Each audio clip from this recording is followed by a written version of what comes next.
Сәлем достар, бүгін біз сіздермен бірге қазақ халқының ұлттық тәттісінің бірі құрт дайындауды үйренеміз.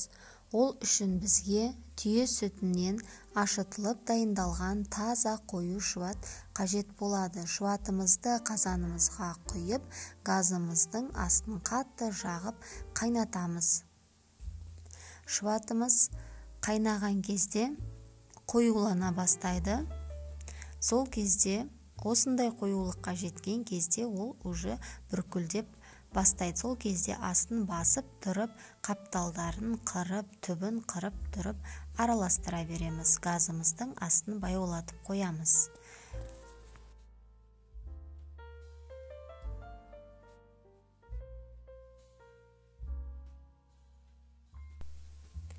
Құртымыз дайын болып қалған кезде, қою болған кезде татымына қарай секер саламыз.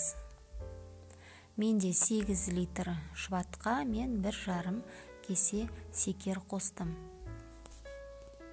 Секеріміз ерігенше толықтай қою болғанға дейін араластырып тұрамыз.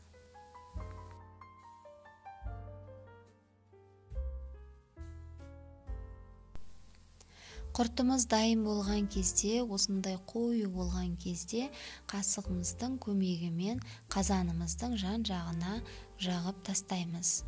Толықтай суығанын күтеміз. Суығаннан кейін видеода көрсетілгенде етіп қасықпен қырып аламыз. Менде 8 литр шұбаттан 1 кило 700 грамм құрт шықты.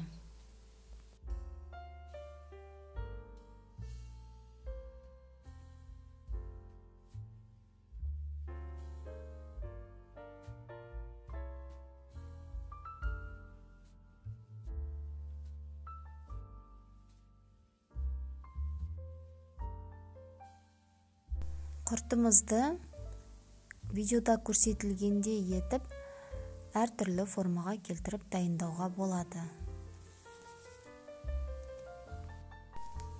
Сопақша немесе дөңгелек пішінге келтірсеңіздер болады. Мен сопақша етіп жасадым.